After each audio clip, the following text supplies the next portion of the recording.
Hello students, तो कैसे हैं आप सभी लोग। एक बार फिर से स्वागत है आप सभी लोगों का इस यूट्यूब चैनल पर। और आज हम देखेंगे क्लास 6 का चैप्टर नंबर 2, जिसका नाम है कंपोनेंट्स ऑफ फूड। इस चैप्टर के हम देखेंगे क्वेश्चन आंसर्स, यानी इस चैप्टर का सॉल्यूशन। ठीक है, तो देखो ये है सबसे पहला question. Name the major nutrients in our food. तो हमारे फूड में जो मेजर न्यूट्रिएंट्स हैं, यानी जो मेन कुछ न्यूट्रिएंट्स हैं, वो कौन कौन से हैं ये आपको बताना है। तो इसका आंसर होगा the major nutrients in our food are. जो हमारे फूड में जो मेजर न्यूट्रिएंट्स हैं वो हैं carbohydrates, proteins, fats, vitamins and minerals. तो ये हैं मेजर न्यूट्रिएंट्स जो हमारे फूड में होते हैं। इन एडिशन, इसके अलावा food also contain dietary fibres and water. ठीक है, तो डाइटरी फाइबर और वाटर भी इसमें होता है, पाए जाते हैं। ठीक है, फूड में। फिर उस फिर उसके बाद देखते हैं क्वेश्चन नंबर 2, और ये है नेम द फॉलोइंग। ठीक है, तो नेम लिखेंगे हम इनका। देखते हैं the nutrients which mainly give energy to our body. तो ऐसे कौन से न्यूट्रिएंट्स हैं जो हमें हमारी बॉडी को एनर्जी देते हैं। वो होते हैं कार्बोहाइड्रेट्स एंड फैट्स। ठीक है, तो ये है।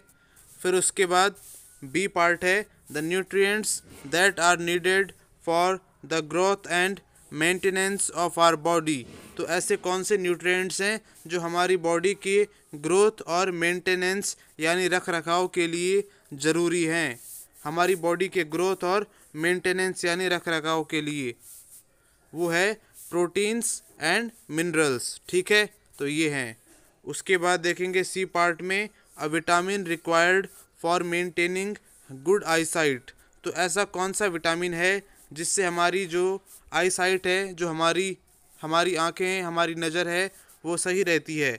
वो है विटामिन ए।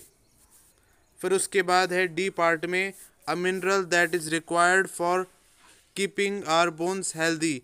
तो ऐसा कौन सा मिनरल है जो हमारी बोन्स को हेल्दी रखने के लिए इम्पोर्टेंट है। वो है कैल्शियम।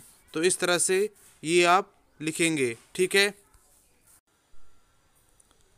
फिर उसके बाद है क्वेश्चन नंबर 3, और ये है name the 2 foods each rich in. तो देखो आपको दो दो फूड्स के नेम बताने हैं, है ना, जिनमें ये चीज़ें जो हैं ये ज़्यादा मात्रा में मिलती हैं। ठीक है, तो देखो जो फर्स्ट है फैट, है ना।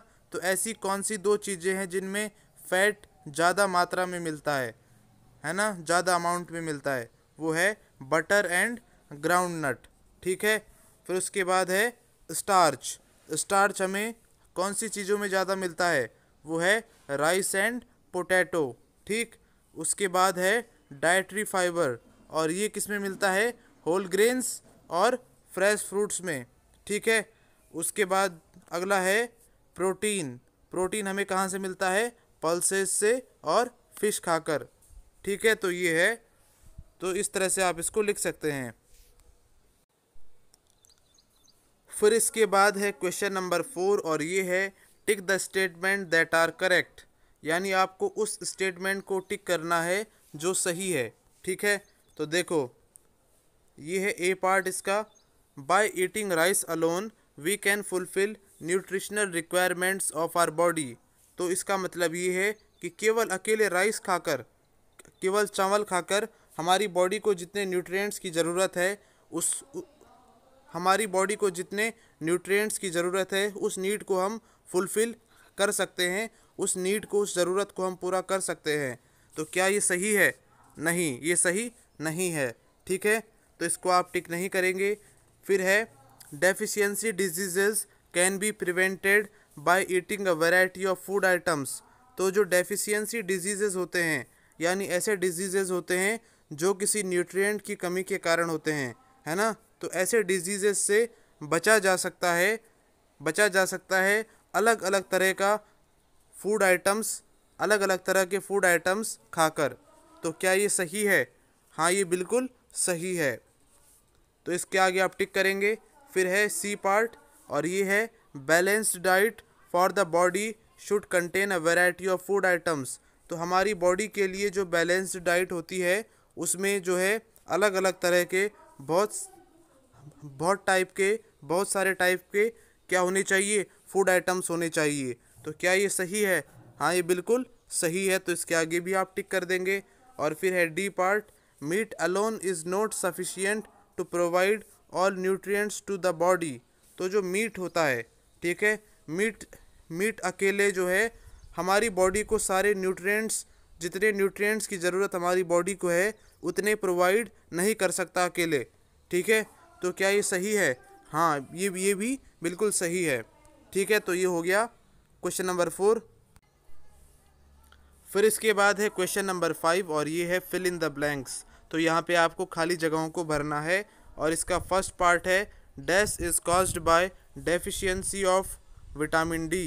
तो ऐसी कौन सी बीमारी है जो विटामिन डी की कमी के कारण होती है? वो है रिकेट्स। तो यहाँ पे आएगा रिकेट्स, ठीक। उसके बाद इसका बी पार्ट है deficiency of dash causes a disease known as beri berry.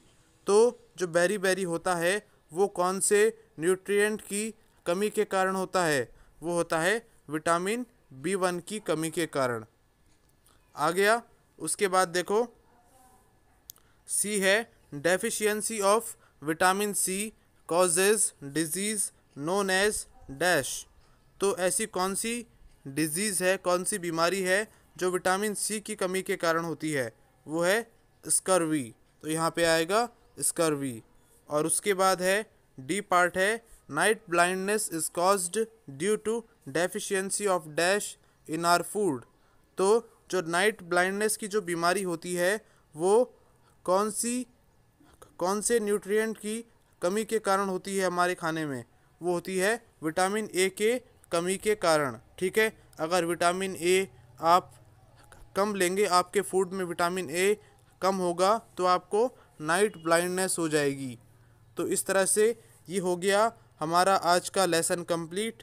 और देखते रहिए आप इस चैनल को। इस पे आपको आपकी सारी एनसीईआरटी बुक्स के आपकी जो साइंस है उसके जितने भी चैप्टर्स हैं उनके आपको सॉल्यूशन और एक्सप्लेनेशन चैप्टर्स के मिल जाएंगे।